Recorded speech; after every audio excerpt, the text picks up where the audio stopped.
नमस्कार दोस्तों, मैं सिद्धांत ओलंपिक स्टडी में आपको बहुत बहुत स्वागत है। तो ये हमारा पार्ट 3 है और हमने पार्ट 1 एंड पार्ट 2 पहले से कवर कर रखा है। तो अगर आपने पार्ट 1 पार्ट 2 नहीं देखा है तो प्लीज़ पहले उसे देख लीजिए, फिर आप पार्ट 3 देखिए। और ये वीडियो थोड़ा मैं रात में शूट कर रहा हूँ, आई थिंक 3 o'clock हो रहा है, तो थोड़ा सा वॉइस में बेस ज़्यादा हो सकता है, तो आप इसे मैनेज कीजिएगा। एंड डायरेक्ट अपने क्वेश्चन पे आते हैं। क्वेश्चन पे नहीं, यहाँ पे हम मैथ की रणनीति की बात कर रहे हैं और मैथ की रणनीति में हम यहाँ पे टिप्स की बात कर रहे हैं, जो कि हमारा ये टिप्स नंबर 3 है। कुछ बातें मैं आपको बता देना चाहता हूँ। देखो, ये कंफर्म मैं कर दूँ कि ये कोई तुक्का वाला वीडियो नहीं है कि मैं आपको यहाँ बताने जा रहा हूँ कि तुक्का कैसे लगाते हैं। तुक्का लगाने वाले वीडियोस यूट्यूब पे ऑलरेडी पड़े हुए हैं, आप जाके देख सकते हैं। मैं यहाँ पे प्रैक्टिकल बात करूँगा, जेन्युइन बात करूँगा। जो मॉक टेस्ट देते टाइम जहाँ पे बच्चे फंसते हैं, मैं उन चीज़ों पे यहाँ पे चर्चा करूँगा।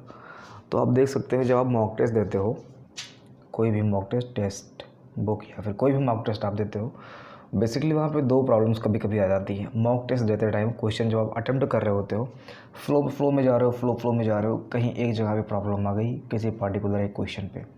जैसे क्वेश्चन मैं ऐसे ले रहा हूँ, जैसे कोई रैंडम क्वेश्चन उठा लो, जैसे परसेंटेज का क्वेश्चन आप सॉल्व कर रहे हो, तो वहाँ पे एक वोटिंग से रिलेटेड जो क्वेश्चन आता है कि हाँ, दो प्रत्याशी थे, एक ने इतने मत से डाला, एक ने इतने % वोट डाला और दूसरा वाला जो है इतने मत से हार गया, टोटल इतना था, तो जो हारा था वो कितने वोट से हारा, लगभग इस टाइप से क्वेश्चन देता है। तो आपने पहले, अगर आपका कॉन्सेप्ट क्लियर नहीं है तो पहले आप तो कॉन्सेप्ट क्लियर मांगता है इस क्वेश्चन के लिए, क्योंकि यहाँ पे आप फार्मूला यूज़ करोगे तो फार्मूला भूल भी जाता है, क्वेश्चन बड़ा भी हो जाता है, टाइम लग जाता है। तो कॉन्सेप्ट से आप करोगे तो फटाक से 2 लाइन में आंसर आ जाएगा। पहला बात तो मैं ये बोलना चाहूँगा।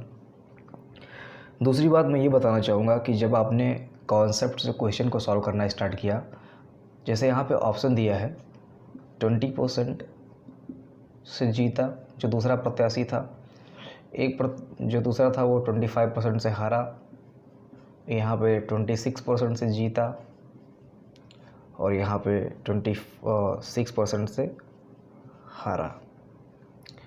देखो, ऐसे ही ऑप्शन आते हैं, कुछ अलग नहीं आता है, वहाँ पे चमत्कार नहीं होता है, कुछ ऐसा ही होता है, ठीक है। तो इसको ऐसे समझो कि जब आपने इस क्वेश्चन को सॉल्व किया तो आपका आंसर कॉन्सेप्ट से और कैलकुलेशन से, आपने कॉपी पे कुछ लिखा होगा, कैलकुलेट किया होगा, तो आपका आंसर आया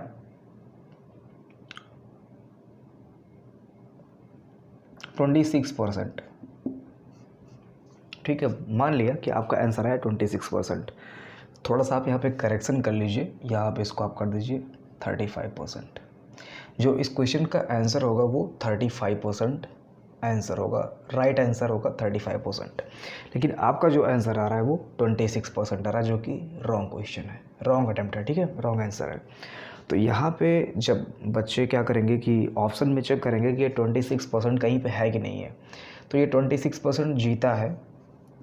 और क्वेश्चन में ऑप्शन में चेक करेंगे कि 25 या 26% कुछ आ रहा है कि नहीं आ रहा है, तो ये 26 के पास में ये आपको 25%, जैसे ही जीता आ रहा है तो जीता तो यहाँ पे ही देखेंगे वो लोग, हारा तो देखेंगे नहीं बच्चे भाई। ऑब्वियस सी बात है कि अगर जीता आ रहा है तो जीता में ही चेक करेंगे, मतलब कौन सा प्रत्याशी जीता, तो ये पाएंगे कि 25 जो है 26 के ज़्यादा नज़दीक है।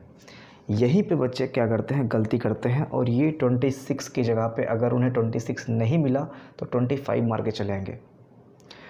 ये मैंने क्वेश्चन बहुत सारे प्रैक्टिस किया है, लेकिन मैं हमेशा ये चीज़ पाया हूँ, हमेशा जब मैंने क्वेश्चन को प्रैक्टिस किया और जब मैंने देखा तो मैंने हमेशा इस चीज़ को महसूस किया है कि अगर आप 26% की जगह पर 25% तुक्का लगा के चले आ रहे हो तो आपका 90% चांस है क्वेश्चन गलत हो जाएगा।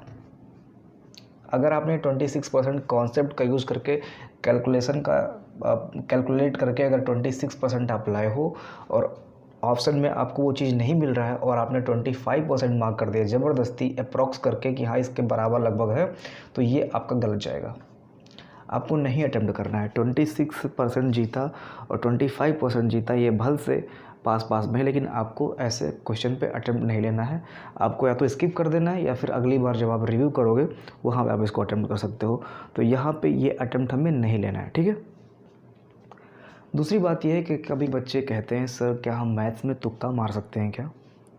तो मैं उनसे ये पूछना चाहता हूँ कि बेटा क्या आप जीएस में तुक्का मारते हो क्या। देखो तुक्का कोई नहीं मारता है, कमज़ोर से कमज़ोर बच्चा भी तुक्का नहीं मारता है, जो तेज़ है उसकी बात ही आप छोड़िए। देखिए तुक्का होता क्या है, थोड़ा सा मैं आपको डिटेल में कर दूं। जब आप क्वेश्चन पढ़े हो, कभी ना कभी आपने 1 साल 2 साल 3 साल की प्रिपरेशन में जब आपने क्वेश्चन पढ़ा होगा और 2 एक क्वेश्चन आपने एलिमिनेट कर दिया और 2 पे 50% का चांस है, तो आप वहाँ पे अप्रॉक्स करते हो। बोले तो इसी को तुक्का बोलते हैं, जब आपने अप्रॉक्स किया। कभी कभी कुछ ढीठ होते हैं जो 70% या फिर 3 क्वेश्चन पे भी तुक्का लगाते हैं या अप्रॉक्स करते हैं, ठीक है। 3 पे भी वो अप्रॉक्स करते हैं। ये ढीठ बच्चे होते हैं और इनका लगभग जहाँ तक होता है गलत ही हो जाता है, लेकिन सही भी हो जाता है भाई, लक की बात है ना। तो क्या होता है कि कभी ना कभी उन्होंने पढ़ा था और वो उस मोह में फंस जाते हैं, यार क्वेश्चन तो मैंने पढ़ा था और कुछ रिलेट लग रहा है और हो सकता है लगा दें सही हो जाए। तो इसका मतलब ये थोड़ी है कि उसने कुछ पढ़ा ही नहीं था। देखो तुक्का क्या होता है, जैसे आप कभी क्वेश्चन पढ़ा ही नहीं, आपने 1 साल 2 साल 3 साल के प्रिपरेशन में कभी वो क्वेश्चन देखा ही नहीं है, तो कोई बेवकूफ़ ही होगा जो क्वेश्चन पढ़ा भी नहीं है, चारों ऑप्शन उसको पता ही नहीं है, क्वेश्चन कहाँ से पूछा है कुछ भी नहीं पता है, और वो तुक्का मार देगा, ठीक है। तो ऐसा तो कोई नहीं मिलेगा कि जो कुछ भी ना पढ़ा हो, क्वेश्चन भी ना पढ़ा हो और एक मार के चला आए, तो वो तो ढीठ ही होगा, वो महाढीठ होगा कि जो लगा दे, ठीक है। तो मैं ये कहूँगा कि तुक्का कुछ नहीं होता है। तुक्का आप पढ़े होते हो, आप अप्रॉक्स करते हो और अटेम्प्ट करने की कोशिश करते हो, लेकिन वो गलत चला जाता है। तो देखो मैथ्स में भी ये चीज़ें होती हैं, ऐसा नहीं कि मैथ्स में नहीं होता है। मैथ्स में क्या होता है कि जैसे आप जीएस में एलिमिनेट करते हो, कभी कभी ईयर देख के एलिमिनेट करते हो, डेज देख के, या कुछ भी अगर आप एलिमिनेट करते हो, तो मैथ्स में भी ये चीज़ें अप्लाई होती हैं। और मैथ्स में तो अगर कोई बच्चा पढ़ने वाला है तो वो तो ज़्यादातर यही काम करता है कि वो क्वेश्चन को एलिमिनेट करता है। 4 ऑप्शन दिया है तो इसको एलिमिनेट करेगा, इसको एलिमिनेट करेगा, इसको एलिमिनेट करेगा, और इसको देखेगा ही नहीं, इस पर मार्क करके चलाएगा। तो ये तो मैं कहूँगा कि तो बहुत अच्छी बात है कि अगर आप यहाँ तक पहुँच गए हो कि आप एलिमिनेशन या फिर अदर शॉर्टकट से आप क्वेश्चन को अटेम्प्ट कर ले रहे हो, ये बहुत अच्छी बात है। तो जीएस और अदर सब्जेक्ट्स की तरह मैथ में भी ये चीज़ें चलती हैं, और मैथ्स में इसको चलना नहीं बोलते हैं, मैथ्स में इसको अप्लाई करना मस्ट है। क्योंकि एक एक क्वेश्चन ऐसे ऐसे होते हैं कि अगर आप उनको कॉन्सेप्चुअल तरीके से लगाओगे या फिर बहुत डिटेल्ड मेथड पे जाओगे, तो कहीं ना कहीं वो क्वेश्चन बहुत लंबा हो जाएगा। कॉन्सेप्चुअल का मतलब थोड़ा डिटेल वाला कॉन्सेप्ट। तो और अगर आप थोड़ा कॉन्सेप्ट, शॉर्टकट कॉन्सेप्ट यूज़ करके किसी चीज़ को सॉल्व कर ले रहे हो, तो वो चीज़ें आसानी से 1-2 लाइन में मिल जाएंगी बिना पेन एंड पेपर का यूज़ किए हुए। तो ये चीज़ें मुझे बतानी थी, ये आप समझ लीजिए। और यहाँ पे मुझे कुछ और कंफर्म करना था, आई थिंक यस, यहाँ पे मैंने जो चीज़ बताई थी अभी, वो उनके लिए था जिन्होंने अपनी कॉपी और पेन का यूज़ करके क्वेश्चन को सॉल्व किया था कॉन्सेप्ट के थ्रू, और कैलकुलेशन में कुछ गलती आई या कोई और मिस्टेक की वजह से ऐसा कुछ मैटर हुआ।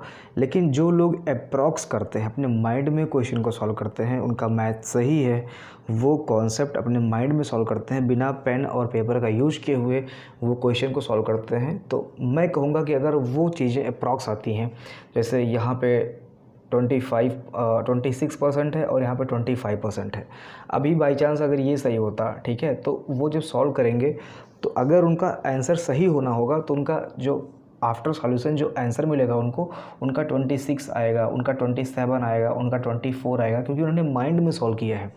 उनका अप्रॉक्स मैटर है ना वहाँ पे। तो क्या होता है कि जब माइंड में आप सॉल्व करते हो तो चीज़ें कभी कभी अप्रॉक्स में आती हैं।